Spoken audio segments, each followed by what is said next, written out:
안녕하세요. 이웃집 보호망입니다. 이 영상을 클릭한 순간 여러분은 100% 생명보험 자격시험에 합격을 이미 했습니다. 생명보험 설계사 자격시험을 합격하기 위한 고민을 하고 계신가요? 이 영상을 끝까지 시청하시고 생명보험 자격시험 시리즈를 계속 보고 듣고 하다 보면 시험이 두렵지 않게 될 것입니다. 제가 드리는 또 다른 선물은 PPT 자료를 영상 설명란 링크로 올려놨으니 언제든지 다운로드 받아 사용하세요. 여러분의 합격을 200% 끌어올릴 핵심 비법 지금 바로 시작하겠습니다. 문제 1번. 다음 중 우리나라의 사회보장제도에 대한 설명으로 맞는 것은 1번. 우리나라는 소득 수준이 향상되어 사회보장제도의 필요성이 점점 줄어들고 있다. 2번. 국가가 국민의 최저생활을 보장해주기 위해 실시하는 제도이다. 3번. 사회보험은 보험료 부담 수준에 따라 보장 수준도 달라진다. 자, 1번 문제의 정답은 2번 국가가 국민의 최저생활을 보장해주기 위해 실시하는 제도이다 입니다.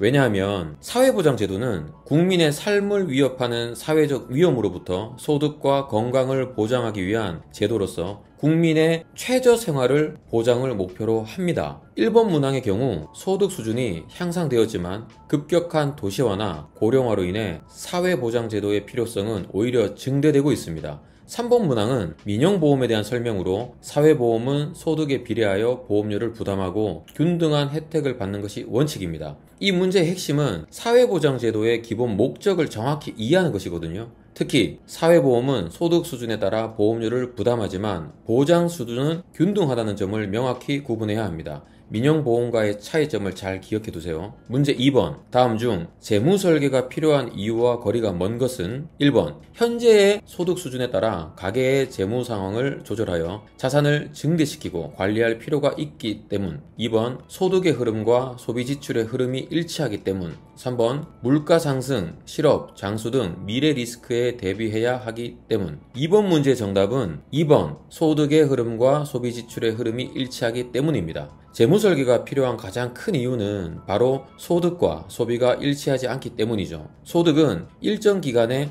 한정되지만 소비는 평생에 걸쳐 이루어지므로 이 간극을 메우기 위해 재무설계가 필수적인 것입니다. 1번과 3번은 재무설계의 필요성을 잘 설명하고 있습니다. 재무설계 기본은 고객의 소득과 지출의 불일치를 파악하고 미래의 위험에 대비하도록 돕는 것이기 때문에 설계사님들은 이 개념을 확실히 이해하고 있어야 고객에게 재무설계 중요성을 명확하게 전달할 수 있습니다. 자, 문제 3번. 다음 중 보험료 산출에 대한 설명으로 맞는 것은 1번 3이원 방식은 계약 유지율, 판매량, 투자 수익률을 반영하여 보험료를 산출한다. 2번 3이원 방식은 보수적인 표준 기초율을 가정한다. 3번 3이원 방식은 현금 흐름 방식보다 산출 방법이 복잡하고 전산 시스템 관련 비용이 많다. 3번 문제의 정답은 2번 3이원 방식은 보수적인 표준 기초율을 가정한다 입니다. 1번 문항에서 언급된 계약 유지율, 판매량, 투자 수익률은 3이원 방식의 세 가지 예정이율, 예정 위험률, 예정 사업 비율과는 무관합니다. 3번 문항의 설명은 오히려 현금 흐름 방식에 대한 설명으로 현금 흐름 방식이 3이원 방식보다 더 복잡하고 비용이 많이 들죠. 핵심 포인트는 보험료 산출 방식에 대한 문제는 자주 출제된다는 것이죠. 특히 3이원 방식과 현금 흐름 방식의 특징을 비교해서 외워두는 것이 중요합니다. 3이원 방식은 표준 기초율을 사용하여 현금 흐름 방식이 더 복잡하다는 점을 꼭 기억하세요. 문제 4번. 다음에서 보험계약의 무효에 대한 설명으로 틀린 것은 1번 만 15세 미만자 심신상실자 또는 심신박약자를 피보험자로 하여 사망을 보험금 지급 사유로 한 계약은 무효이다. 2번 구성원의 전부 또는 일부를 피보험자로 하는 단체보험에서 타인의 서면 동의를 받지 않는 경우 그 계약은 무효이다. 3번 판례상 보험계약자가 보험금의 부정 취득을 목적으로 보험계약을 체결한 경우 그 계약은 무효이다. 4번 문제의 정답은 2번입니다. 그 이유는 단체보험의 경우 피보험자의 서면 동의를 생략할 수 있기 때문입니다. 따라서 서면 동의를 받지 않아도 계약이 무효가 되지 않습니다. 반면 1번과 3번은 모두 보험계약의 무효 사유에 대한 설명입니다. 보험계약의 무효와 취소에 대한 규정은 자주 헷갈리는 부분입니다. 특히 단체보험의 서면 동의 예외사항을 잘 기억해두고 무효가 되는 다양한 사례들을 함께 알아두면 실전에서 당하지 않을 수 있습니다. 자, 문제 5번. 다음 중 관로 안에 들어갈 알맞은 숫자는 보험금 청구와 관련된 구비서류 접수 시 서류 접수일로부터 관로 영업일 이내, 보험금 지급 사유조사 확인 필요 시 서류 접수일로부터 관로 영업일 이내 보험금을 지급해야 한다. 1번 30, 2번 37, 3번 70. 5번 문제의 정답은 1번 30입니다. 보험금은 서류 접수일로부터 3영업일 이내에 지급하는 것이 원칙입니다. 다만 보험금 지급 사유를 조사하거나 확인할 필요가 있는 경우에는 10영업일 이내에 지급하게 됩니다. 보험금 지급 기한은 고객과의 신뢰를 쌓는 데 매우 중요한 부분입니다. 이 정확한 영업일수를 기억하고 있어야 고객에게 명확하게 안내할 수 있습니다. 3일과 10일 꼭 기억하세요. 자, 문제 6번. 다음 중 계약의 부활에 관한 설명으로 맞는 것은 1번 보험계약을 부활하는 경우 계약 전 알릴 의무는 신계약과 동일하게 이루어진다. 2번 강제 집행 등으로 인한 해지계약의 특별 부활의 경우 보험 수익자는 보험회사로부터 통지받은 날부터 7일 이내에 특별 부활을 위한 절차를 이행할 수 있다. 3번 계약의 부활은 계약이 해지되어 해약 환급금을 받은 경우에 가능하다. 정답은 1번입니다. 보험계약을 부활하는 경우 계약 전 알릴 의무는 신계약과 동일하게 이루어진다가 정답이고요. 2번 문항의 경우 특별 부활의 경우 통지받은 날부터 15일 이내 가능하고 3번 문항의 경우에는 부활은 계약 환급금을 받지 않는 경우에만 가능합니다. 계약 부활은 해지 후에도 고객이 보장을 다시 이어갈 수 있는 중요한 제도입니다. 신계약과 동일하게 알릴 의무가 있다는 점과 해약 환급금을 받지 않았을 때만 가능하다는 점을 꼭 명심하세요. 문제 7번. 다음 중 보험회사의 손해배상 책임에 대한 설명으로 틀린 것은 1번 보험중개사의 책임 있는 사유로 계약자 피보험자 및 보험 수익자에게 발생된 손해에 대하여 손해배상의 책임을 진다. 2번 보험회사는 보험금 지급 거절 및 지연 지급의 사유가 없음을 알았거나 알 수 있었는데도 불구하고 소를 제기하여 계약자 피보험자 또는 보험 수익자에게 손해를 가한 경우에는 그에 따른 손해를 배상할 책임이 있다. 3번 보험회사가 보험금 지급 여부 및 지급 금액에 관하여 현저하게 공정을 잃은 합의로 보험 수익자에게 손해를 가한 경우에도 손해를 배상할 책임을 진다. 7번의 문제의 정답은 1번입니다. 보험회사는 임직원, 보험 설계사, 대리점에 대한 손해배상 책임은 지지만 보험 중개사의 책임에 대해서는 손해배상 책임이 없습니다. 2번과 3번은 모두 보험회사의 손해배상 책임에 해당하는 경우입니다. 보험회사가 손해배상 책임을 지는 주체가 누구인지 정확하게 파악하는 것이 중요합니다. 보험 설계사는 보험회사의 손해배상 책임 대상이라는 점을 꼭 기억하고 그만큼 책임감을 가지고 임해야 한다는 점을 잊지 마세요. 자, 문제 8번. 다음 중 언더라이팅에 대한 설명으로 틀린 것은 1번 피보험자의 위험을 선택하여 적절한 위험 집단으로 분류하고 이를 통해 보험료 및 가입 조건 등을 결정하는 과정이다. 2번 위험률 차익 관리를 통한 보험회사 경영의 안정성 및 경쟁력 확보 목적으로 실시된다. 3번 직업별 위험에 따른 심사 기준 적용을 엄격히 금지하고 있다. 8번 문제의 정답은 3번입니다. 언더라이팅은 피보험자의 위험을 평가하는 과정으로 직업은 위험을 판단하는 중요한 요소 중 하나입니다. 따라서 직업별로 위험 등급을 나누어 심사 기준을 적용하는 것이 맞습니다. 1번과 2번은 언더라이팅의 목적과 과정을 잘 설명하고 있습니다. 여기서 핵심 포인트는 언더라이팅이 보험회사의 건전한 경영을 위해 매우 중요한 과정이라는 겁니다. 고객의 위험을 정확히 판단하고 공정한 보험료를 산정하는 과정이라는 점을 이해하는 것이 중요합니다. 자, 문제 9번. 다음 중 보험 설계사의 책임에 대한 설명으로 맞는 것은 1번 보험 약관을 교부할 때 중요한 내용은 직접 설명하여야 한다. 2번 청약일로부터 15일 이내에 보관용 청약서를 보험계약자의 직계 가족에게 전달하여야 한다. 3번 보험계약자 편의를 위해 보험계약자의 직계 가족이 대신하여 자필 서명을 하게 할 수 있다. 9번의 정답은 1번입니다. 약관 주요 내용 설명 의무에 대한 건데요. 2번 문항의 경우 보관용 청약서는 보험계약자 본인에게 전달해야 합니다. 이 3번 문항의 경우 자필 서명은 반드시 보험계약자 본인이 해야 합니다. 설계사님들은 이 문제처럼 설계사의 책임에 대한 내용은 실무와 직결되므로 반드시 정확히 숙지해야 합니다. 약관을 설명하고 청약서와 자필 서명을 본인에게 직접 받는 것은 고객 보호와 직결되는 핵심 사항이기 때문입니다. 자, 문제 10번. 다음 중 사기적인 보험계약의 체결에 해당하지 않는 것은 1번 암 진단을 받은 자가 진단 사실을 숨기고 보험에 가입하는 행위, 2번 이미 사망한 사람을 피보험자로 하여 보험에 가입하는 행위, 3번 고의적으로 사고를 일으켜 부당하게 보험금을 청구하는 행위. 정답은 3번입니다.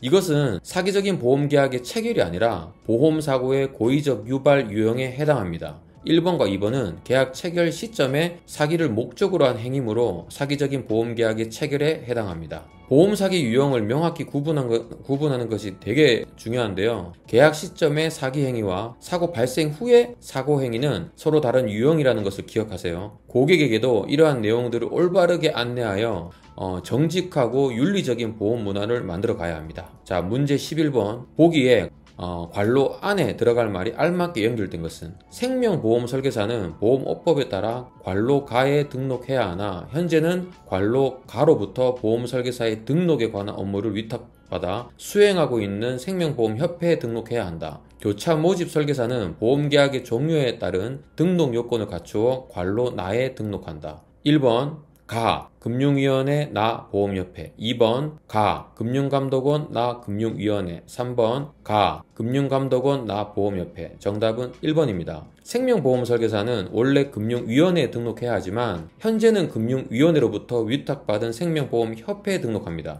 교차 모집 설계사는 교차 모집에 대한 등록 요건을 갖추어 보험협회에 등록합니다. 등록 주체에 대한 문제는 항상 중요합니다. 금융위원회, 보험협회 등 각 주체가 어떤 역할을 하는지 명확히 이해하고 구분해야 합니다. 자, 문제 12번. 다음 표에 관로 안에 들어갈 보험 설계사 등록 절차를 순서대로 나열한 것은 보험회사의 도입, 그 다음에 관로 1개, 2개, 3개, 그리고 마지막으로 보험 설계사 활동. 자, 한번 볼까요? 자, 1번 협회 등록 신청, 협회 등록 및 보험회사와 위촉 계약 체결, 보험 설계사 시험 합격 및 등록 교육 이수. 2번 협회 등록 신청, 보험 설계사 시험 합격 및 등록 교육 이수, 협회 등록 및 보험회사와 위촉 계약 체결. 자, 3번 보험 설계사 시험 합격 및 등록 교육 이수, 협회 등록 신청, 협회 등록 및 보험회사와 위촉 계약 체결. 정답은 3번이죠. 보험 설계사 등록 절차는 크게 4단계로 나눌 수 있습니다. 첫 번째로 보험회사의 신입 도입, 두 번째로 보험 설계사 시험 합격 및 등록 교육 이수, 세 번째로 보험협회 등록 신청, 네 번째로 보험협회 등록 및 보험회사와 위촉 계약 체결입니다. 이 과정을 정확하게 순서대로 외워두셔야 합니다. 자, 문제 13번. 다음 중 생명보험 대리점 등록에 대한 설명으로 틀린 것은 1번 소속 임직원 200명 중 생명보험 설계사 등록 요건을 갖춘 임직원이 30명인 법인은 법인보험 대리점 등록이 가능하다. 2번 생명보험 대리점을 신규로 등록하고자 하는 개인은 생명보험협회에서 실시하는 생명보험 대리점 자격시험에 합격하여야 한다. 3번 등록 신청일로부터 4년 이내 2년 이상 생명보험 관계 업무에 종사한 경력이 있고 교육을 이수한 사람은 개인보험 대리점 등록이 가능하다. 정답은 2번이죠. 개인 대리점 등록을 위해서는 대리점 자격시험 합격이 아닌 일정한 경력과 교육 이수 요건을 충족해야 합니다. 1번과 3번은 법인보험 대리점 및 개인보험 대리점의 등록 요건에 대한 맞는 설명입니다. 대리점 등록 요건은 설계사 등록 요건과 다릅니다. 특히 개인 대리점은 시험 합격이 아닌 경력 요건이 중요하다는 점을 명확히 구분해야 합니다. 자, 문제 14번. 다음 중 금융기관 보험 대리점에 대한 설명으로 맞는 것은 1번 금융기관 보험 대리점은 점포 외 장소에서 보험 계약자와 직접 대면하여 보험을 모집할 수 있다. 2번 금융기관 보험 대리점은 금융기관의 점포별로 3인까지만 모집에 종사하게 할 수 있다. 3번 금융기관 보험 대리점은 인터넷 홈페이지를 이용하여 불특정 다수의 고객을 대상으로 보험 상품을 안내 또는 설명하여 모집하는 것도 가능하다. 정답은 3번입니다. 금융기관 보험 대리점은 점포 내에서만 모집이 가능하며 점포별로 2인까지만 모집에 종사할 수 있습니다. 하지만 인터넷 홈페이지를 통한 온라인 모집은 허용됩니다. 방캉슈랑스 금융기관 보험 대리점의 모집 채널은 매우 제한적입니다. 점포 내 모집, 2인 제한 등 엄격한 규제가 적용되지만 온라인 모집은 허용된다는 점이 중요한 포인트죠. 자, 문제 15번. 다음 중 보험금 대리 청구인 지정제도에 대한 설명으로 틀린 것은 1번 본인의 보험금 청구가 현실적으로 어려운 상황이 발생할 경우를 대비하기 위함이다. 2번 보험계약 유지 기간 중 지정할 수 있다. 3번 대리인 자격은 보험계약자의 주민등록상 배우자 또는 사촌 이내의 친족이어야 한다. 정답은 3번입니다. 대리인 자격은 사촌 이내가 아닌 삼촌 이내의 친족이어야 하고요. 1번과 2번은 모두 보험금 대리 청구인 지정제도에 대한 맞는 설명입니다.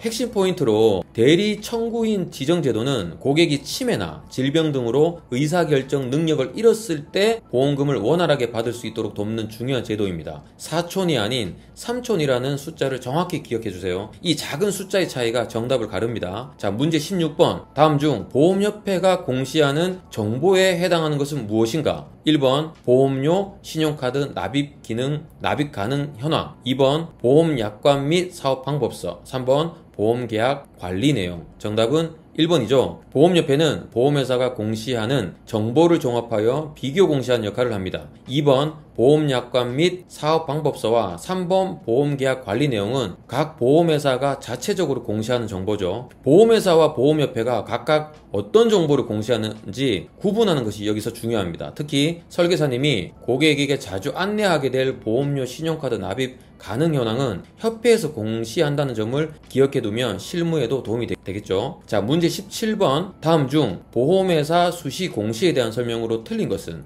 1번 보험회사의 경영활동 중 이해관계자들에게 중대한 영향을 미치는 사항을 공시한다. 2번 수시 공시 사항이 발생하면 생명보험협회와 금융감독원에 보고하고 홈페이지에 공시한다. 3번 수시 공시 사항이 발생한 즉시 회사 홈페이지에 공시하며 공시기간은 공시일로부터 3개월이다. 정답은 3번이죠. 수시 공시 사항은 공시기간이 3개월이 아닌 3년입니다. 공시사항의 중대성을 고려하면 공시기간이 길다는 것을 짐작할 수 있죠. 1번과 2번은 맞는 설명입니다. 공시기간과 같은 숫자를 묻는 문제는 실수가 잦은 문제입니다. 수시공시는 중요한 사안이므로 3년이라는 긴 공시기간이 필요하다는 점을 논리적으로 연결해서 외워두면 쉽게 기억할 수 있겠죠. 자, 문제 18번. 다음 중 종신형 연금보험의 보험차익 비과세 한도는 얼마인가? 1번 한도 없음, 2번 150만원, 3번 1억원. 정답은 1번이죠. 종신형 연금보험의 경우 일정 요건, 사망시 연금재원 소멸, 55세 이후 연금 수령 등을 충족하면 연금 수령액에 대한 보험 차익이 전액 비과세됩니다.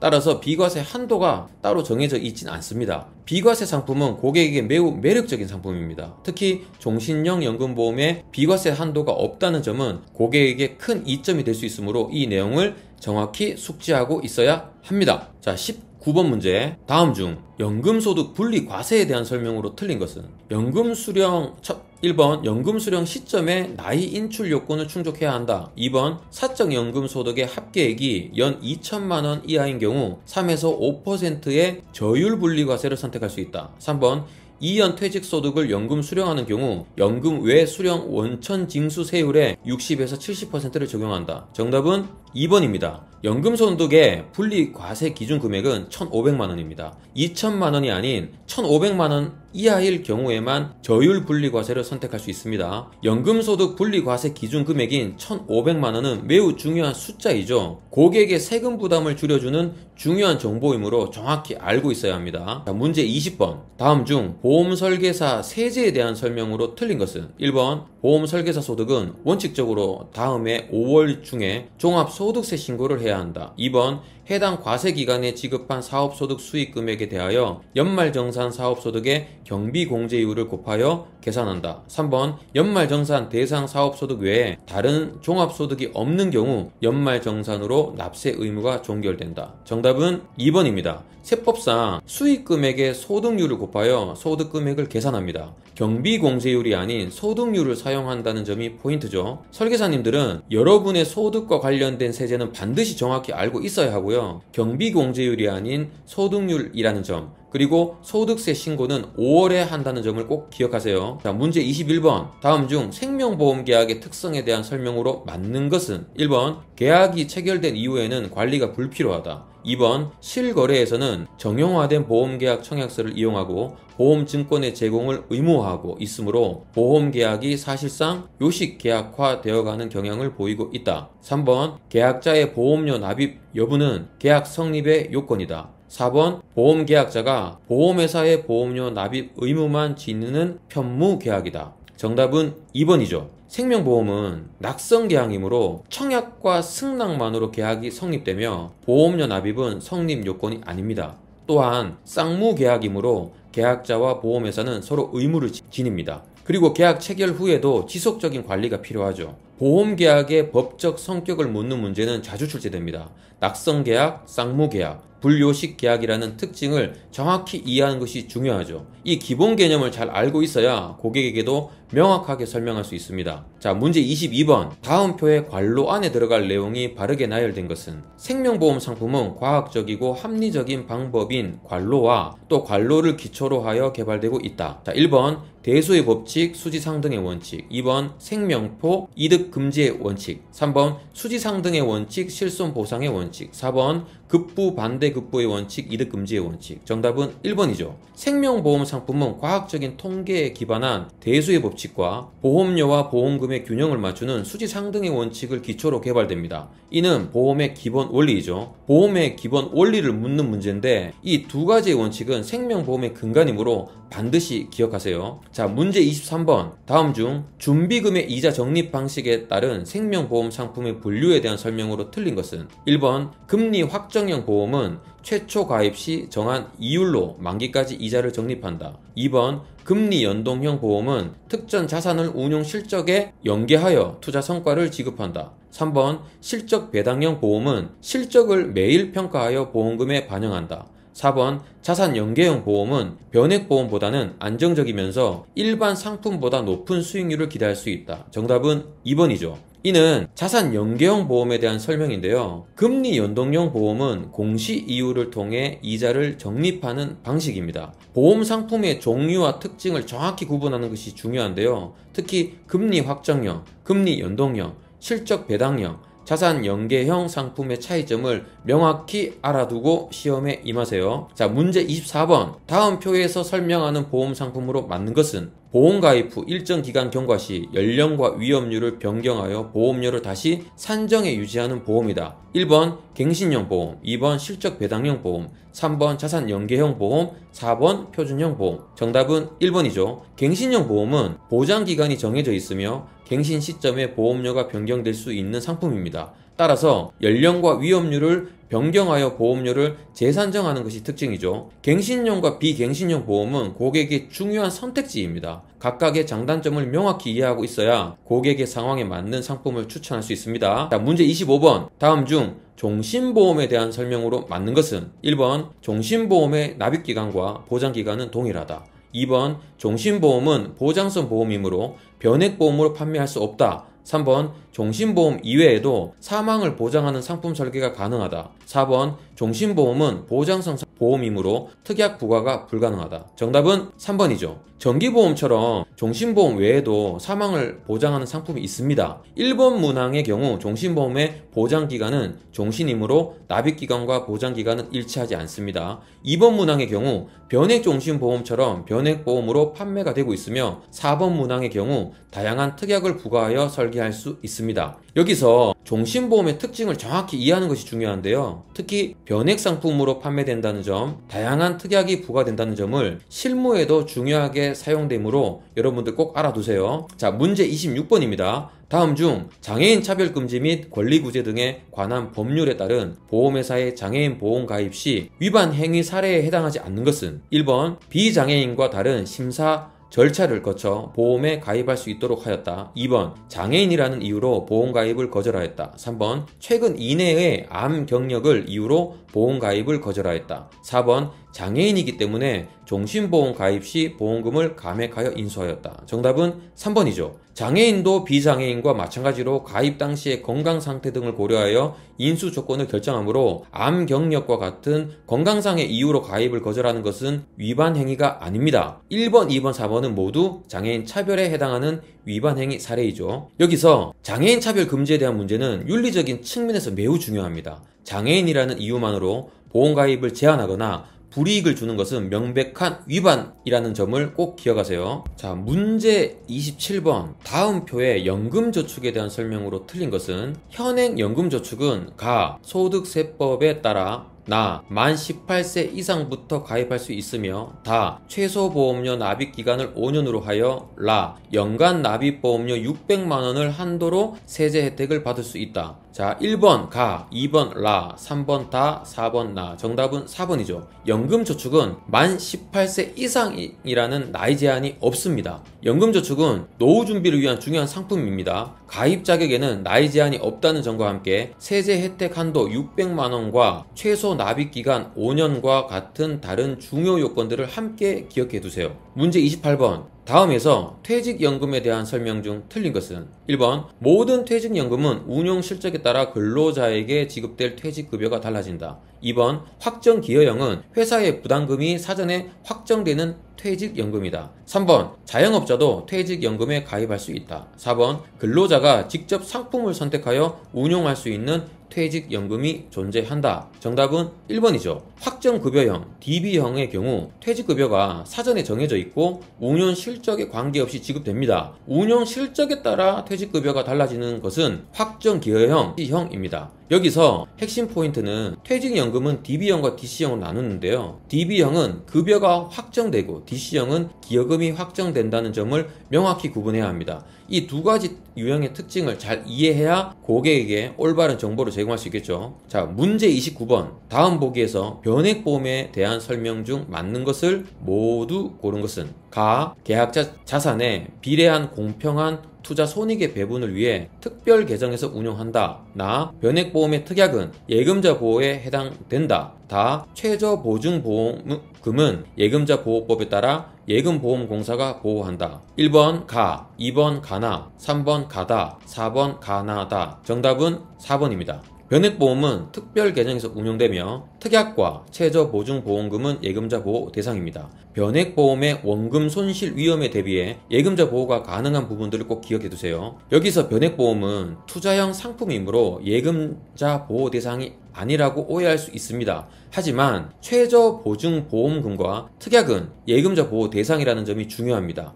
고객에게 변액보험의 장단점과 함께 안정장치에 대해서도 정확하게 안내해 주어야 합니다. 문제 30번. 다음 중 생명보험 상품에 대한 설명으로 틀린 것은 1번 정당한 이유 없이 장애인의 보험계약 청약을 거절했을 시 3년 이하의 징역 또는 3천만원 이하의 벌금에 처해질 수 있다. 2번 세제 적격 연금 저축의 근거 법령은 조세 특례 제한법이다. 3번 변액보험은 자산 운용 성과에 따라 보험금이 변동하는 보험계약이다. 4번 연금보험은 위험보장기간과 연금 지급기간으로 구분된다. 정답은 2번입니다. 세제 적격 연금 저축의 근거 법령은 조세 특례 제한법이 아닌 소득세법입니다. 1번은 장애인 차별 금지에 대한 맞는 설명이며 3번과 4번은 변액보험과 연금보험에 대한 올바른 설명입니다. 여기서 법령과 관련된 문제는 정확한 명칭을 묻는 경우가 많아요. 조세 특례 제한법과 소득세법을 헷갈리지 않도록 주의하세요. 문제 31번. 다음 중 제3보험에 대한 설명으로 맞는 것은 1번 생명보험회사는 겸용이 불가능하다. 2번 연금보험은 제3보험에 포함된다. 3번 2008년 상법 개정 시 최초로 제정되었다. 4번 그레이존에 위치하는 보험이다. 정답은 4번입니다. 제3보험은 생명보험과 손해보험의 경계선에 있는 제3의 영역이라는 의미에서 그레이존으로 불립니다. 1번 문항의 경우 생명보험회사도 제3보험의 겸용이 가능하며 2번 문항의 경우 연금보험은 생명보험에 해당합니다. 3번 문항의 경우에는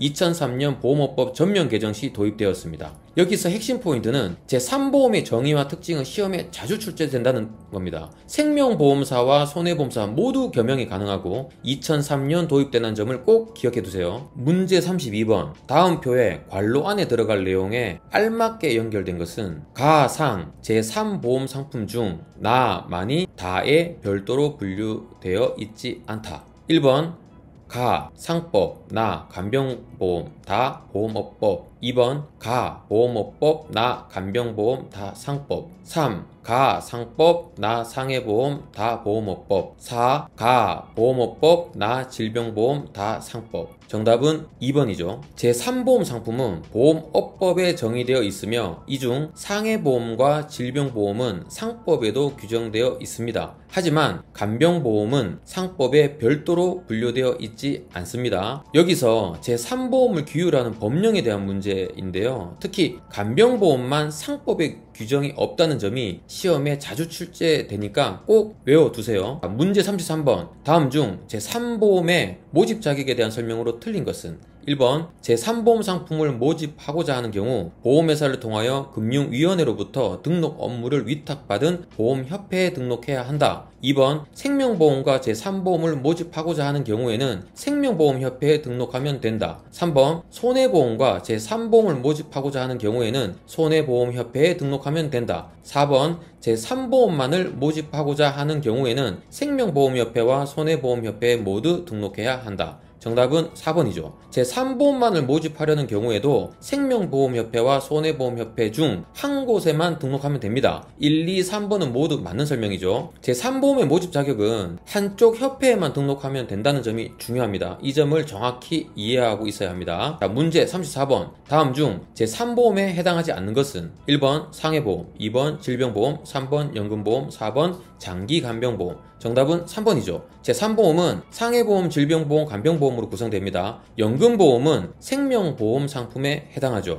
제3보험에 속하는 상품의 종류를 정확하게 외워두세요. 상해, 질병, 간병. 이 세 가지를 명확하게 기억해야 여러분들이 문제를 쉽게 맞출 수 있습니다. 자, 문제 35번. 다음 중 상해보험과 질병보험에 대한 설명으로 틀린 것은? 1번 질병보험은 연령이 증가함에 따라 보험료가 높아진다. 2번 상해보험의 보험기간은 일반적으로 1년 이상이다. 3번 상해보험은 정액보험의 성격을 반영하여 비례보상한다. 4번 질병보험은 만기 환급형으로 판매된다. 정답은 3번이죠. 상해보험은 정액보상 상품이므로 비례보상하지 않습니다. 다만 실손보상이 있는 경우에만 비례보상합니다. 정액보상과 비례보상의 개념을 정확히 이해하는 것이 진짜 중요해요. 상해보험은 기본적으로 정액보상이라는 것을 꼭 기억하세요. 자, 문제 36번. 다음 중 상해보험의 특징으로 틀린 것은? 1번 보험기간은 일반적으로 1년 이상이다. 2번 가입 대상 및 연령은 일부 위험직을 제외하고 고연령자까지 가입이 가능하다. 3번 직종별 위험 등급 체계를 적용한다. 4번 상해로 인한 사망은 보장하지 않는다. 정답은 4번 상해보험은 상해로 인한 사망을 보장합니다. 상해보험은 급격하고도 우연한 외래의 사고를 보장합니다.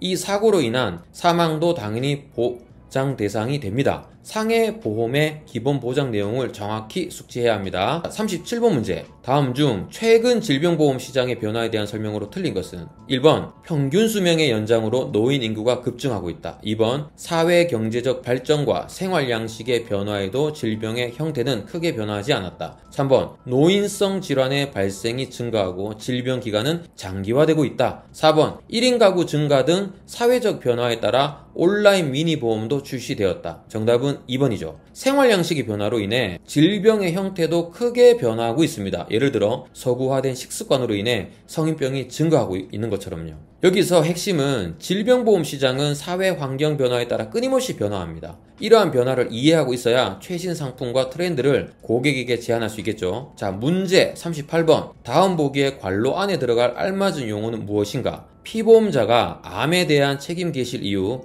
입원하여 치료를 받던 중 보험기간이 만료되었을 때에도 그 계속 중인 입원기간에 대하여 관로 기준으로 암 입원 보험금은 계속 보상된다. 1번 해당 최고 한도일, 2번 보험기간 만료일로부터 180일, 3번 90일, 4번 책임 개시일 플러스 365일. 정답은 1번이죠. 암 입원 보험금은 보험기간이 만료되었더라도 계속 치료를 받는 경우에는 해당 최고 한도일까지 계속 보상됩니다. 이 문제는 암 입원 보험금의 보상 기준에 대한 내용인데요. 보험기간이 만료되더라도 보장이 계속되는 예외적인 상황을 정확히 이해하는 것이 중요합니다. 문제 39번. 다음 보기에서 설명하는 제3보험 상품 무엇인가? 가. 생명보험회사와 손해보험회사에서 모두 판매하는 상품. 나. 중복 가입 여부를 확인해야 하는 상품. 다. 보상 책임액 비율에 따라 비례 보상하는 상품. 1번 실손의료보험, 2번 암보험, 3번 CI보험, 4번 종신보험. 정답은 1번이죠. 실손의료보험은 생명보험사와 손해보험사 모두에서 판매하며 여러 개의 상품에 가입했을 경우 비례 보상합니다. 따라서 중복 가입 여부를 반드시 확인해야 합니다. 여기서의 핵심은 실손의료보험은 전 국민이 가장 많이 가입하는 상품 중에 하나인데요. 중복 가입 시 비례 보상된다는 점을 고객에게 명확히 알려주어 불필요한 보험료 납부를 막아야 합니다. 이것이 바로 신뢰를 얻는 방법이겠죠. 문제 40번입니다. 다음 중 간병보험에서 면책되지 않는 것은? 1번 의사 처방이 없는 약물 투여로 인한 인지 기능 장애, 2번 면책 기간 중 재해로 인한 중증 치매 장애, 3번 정신분열병으로 인한 인지 기능 장애, 4번 알코올 중독. 정답은 2번입니다. 간병보험은 재해로 인한 중증 치매 상태의 경우 면책 기간 중에도 보상합니다. 1번, 3번, 4번은 모두 면책 사유에 해당합니다. 여기서 핵심은 간병보험의 면책 사유를 꼼꼼히 확인해야 된다는 거예요. 특히 재해로 인한 중증 치매는 예외적으로 보상된다는 점을 기억하고 고객에게 상세히 설명해 주어야 합니다. 자, 이렇게 생명보험 자격시험 기출문제, 해설, 40문제를 모두 풀어봤습니다. 어떠셨나요? 단순히 문제로 푸는 것을 넘어 왜 정답이고 왜 오답인지 그 이유를 파고들면서 여러분의 지식이 훨씬 더 깊어졌을 거예요. 기억하세요. 한 번 틀린 문제는 두 번 다시 틀리지 않게 만드는 것이 바로 합격의 비결입니다. 오늘 배운 내용을 바탕으로 다시 한번 자신만의 오답 노트를 만들어 보시는 것을 추천드립니다. 다음 영상에서도 여러분의 합격을 위한 알찬 내용으로 돌아오겠습니다. 시험에 합격하는 그날까지 저와 함께 끝까지 힘내세요. 화이팅!